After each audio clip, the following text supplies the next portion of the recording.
Why did Jesus do this? Why? It's a lot of trouble. He's climbing a mountain. By the way, in Scripture, whenever Jesus gains altitude, when he goes up a mountain, something big is about to happen. I don't know why, but that's the way it's an observation that we make. Jesus, not only did he do it, but he brought witnesses with him up the mountain because he wanted them to see what was happening. Why did he do that? Did he really become something different from what he really was? No. He became what he really was. Pure light, pure beauty, pure holiness. The key word being pure. Is that something different from us? No. Really isn't. You know, when a baby is born, it's easy for us to see the purity of a human being.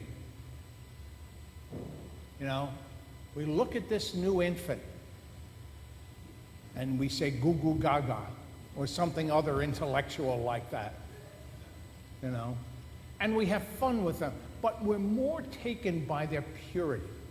When we get a puppy, not to compare the two, although there are similarities, when you get a puppy, we see the purity, you know, the innocence, the simplicity of them. And we were like that. There was a moment shortly after we were born when we were exactly like that. We were innocent. We were pure. We were magnificent. What happened? How did it all go wrong? Well, we lived our life. And we found ourselves in a world that's difficult to manage. It's difficult to live in this world. It's not easy. And in order to help us through, we became, God help us, sophisticated.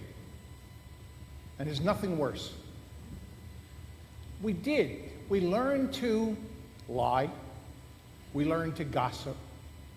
We learned to hurt other people and hurt ourselves. We learned to destroy our bodies. We did all these things. So how can I sit here with my bare face hanging out and say that we are like what Jesus became on that mountain? Because that purity is still in us. And becoming holy is not a matter of adding things to us. It's a matter of getting rid of our sophistication. I'm using that word tongue-in-cheek, and there's nothing wrong with being sophisticated. But it's what we do, you know, what we add on to ourselves that really hides our purity.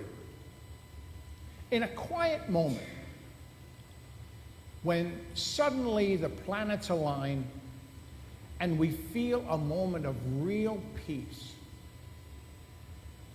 that's proof of the existence of our purity. Really is. Spend some time. Spend maybe a lot of time over a long period of time. And figure out, what have I added on to myself that hides my purity?